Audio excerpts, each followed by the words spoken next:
Hello and welcome back to Modern Jubilees. Here I want to just review in brief what we learned in the last video about the conflict between Russia and Ukraine and the belligerency of Russia. Over 500,000 people have died already in this conflict from the last few years, and it feels like the American administration is close to giving up. And so I just want to put in this little bit of research from the Book of Jubilees. The ancient Book of Jubilees is part of the Apocrypha. It's in the Holy Bibles of all the Ethiopian Christians and Jews, and has been since the canonization of their Bibles. And it's an amazing, amazing text that's at least 2,000 years old. I believe it's older. It purports to be from an angel who was with Moses on Mount Sinai and is giving him this perspective that is complementary, and it mirrors the book of Genesis and the beginning of the book of Exodus, but tells similar stories, but with additional perspective, additional information, leaves out some information. And so it's a perfect cross-reference for the books of Genesis and the beginning of Exodus. Now, in chapters 8 and 9, Noah divides the earth among his sons, and then they divide it among their sons. So there are divisions and subdivisions. And this is done to keep the peace, to say, okay, you're three different people, you each get a place in this world, now go spread out and fill the earth. And so Ham is given Africa, most of Africa, until the Blue Nile. Essentially, there's the Garden of Eden is somewhere around this Ethiopian area, according to Jubilees. Shem is given the middle of the earth, where it is neither hot nor cold. And Japheth is given the north, where it is cold, the land that is cold. And this is subdivided among Japheth's sons. He has many sons, including Greece, Javan, which gets a certain plot, and all the sons get their own plot. But for the purpose of this video, we're going to talk only about Gomer and Magog, who are getting east of the Don River. The Don River is known as the Tiras River, but it's referring to the Don River. Let's take a look at a map here. The first important map is to look at the Ural Mountains. The Ural Mountains are known as the Revered Mountains. The Revered Mountains in the Book of Jubilees are talking about the Ural Mountains that have classically divided between Europe and Asia. And so that is the first important boundary to look at, but Jubilees gives us a second boundary to look at. Here's another view of the Ural Mountains before we move on, and that is going to be looked at in relation to the Don River, which is the second point that we're told to look at in the Book of Jubilees, which is from the Sea of Me'at, which means a small amount, above the larger sea. And that's talking about the Sea of Azov above the Black Sea. The Don River, known as the Tiras. The Tiras River we're going to look at separately, but it goes like this. And then we have the Ural Mountains here. Let's look at the Tiras River. It makes this shape just like this, also known as the Don River, and it is also part of the classic division between Europe and Asia. And when we're talking about the mouth of the river, which is also an important point in the Book of Jubilees, we talk about the mouth of this river. That is talking about this point here where it meets with another river before it flows back into a Sea of Azov. Essentially, this is an important boundary. And so let's look at how those connect. Those connect through this pink line here that goes to the Ural Mountains. We're told from the middle of the Ural Mountains. And now, according to these ancient names for the parts of the Ural Mountains, we understand that the very northern parts are the polar Urals, the nether Urals. But according to this map, we have the northern, central, and southern. And so the middle of the Ural Mountains is somewhere near this central Urals. And so it's around here. And this pink line is going to connect between this river, the Tiras, and the Ural Mountains. And that is an important boundary. That is a very important boundary. Now, there are subdivisions also, as we said, among the two sons. And so one son gets from the top of the source of this mountain and above it, going east, and one gets below it going east. And that goes very far east, as we'll see in another map. But these are very important boundaries. And in ancient times, there was, as there often is, a compromise such that the plot of Japheth could also have access to the Caspian Sea here, and that's okay to go maybe towards the Caspian Sea maximum. But what we see today is that they're going much, much farther than this. Russia goes much, much farther than this, all the way down to this entire area around the Azov Sea. Is surrounded, the entire Azov Sea we're going to look at, is surrounded by Russia going down as well. And that already gives us a symbol and a sign that Russia is encroaching not only from one plot of a subdivision to a second plot of a subdivision, but also to the plot of Shem. We're going to look at that in another map as well.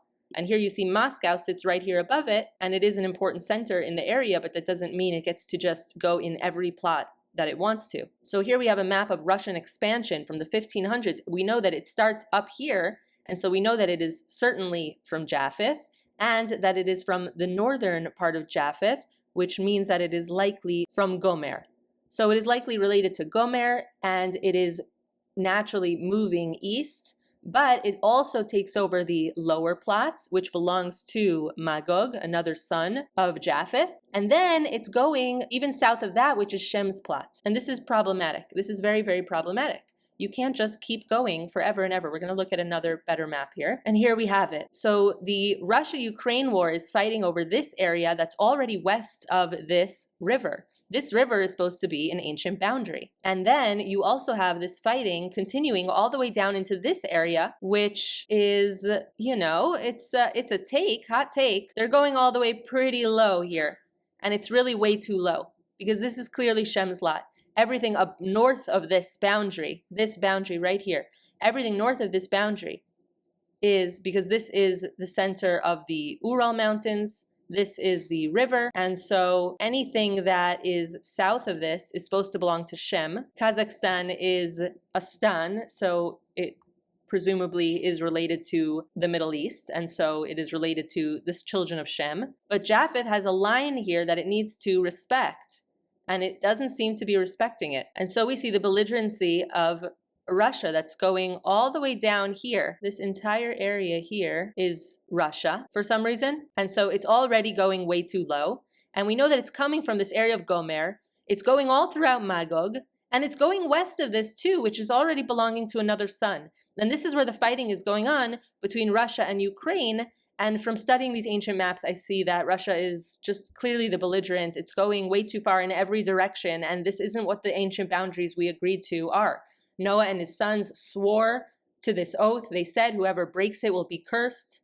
They swore this in the presence of an angel. They all agreed to it and said, Amen, Amen, for all our children forever. These are ancient pacts. These are ancient treaties. And it's one thing if you say, okay, we want to have access to this Caspian Sea here, and so we want to maybe give you a little of ours or just have a little of yours if you don't mind. If it's peaceful, it's one thing. But with all this war, we can see that these boundaries are not being respected and that they need to be respected. So again, west of this Don River should be, at least from this boundary, at least from the westernmost boundary of the river. This needs to not be taken over by Russia.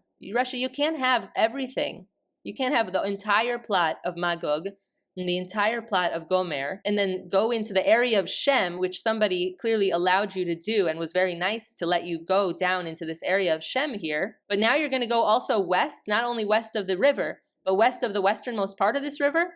No, anything west of the westernmost part of this river clearly belongs to a different son and needs to be respected. And so this is all according to the ancient Book of Jubilees. This goes back thousands and thousands of years. Russia needs to understand that it can't just take over the entire world. No one can just take over the entire world. There are boundaries, there are plots. These are put there for a reason. These are put there for our benefit. These are things we all agreed to. And it's healthy. Boundaries are very healthy and boundaries are very important. And if you just keep pushing and pushing and pushing and pushing, then you're the belligerent. And so this video comes to call out Russia for being the belligerent in this ancient pact that not only goes from one son to the next son, but it is crossing important boundaries while already being given a lot of grace in this area that belongs to Shem. It's already crossed so many borders, you can't just keep expanding. And so the red line here would at the very least be the westernmost line from which this river is related. Anything west of this is already way, way, way over a red line and cannot be done. They need to be pushed back. This area does not belong to the same people who have this area and this area. These are completely different sons. Inviting you to check out chapters 8 and 9 in Jubilees. Check out my modern English translation with commentary that will make it crystal clear to learn, and there are graphs and charts and an extensive introduction because most people don't know this book, but it's a very, very important book, so I encourage you to check it out.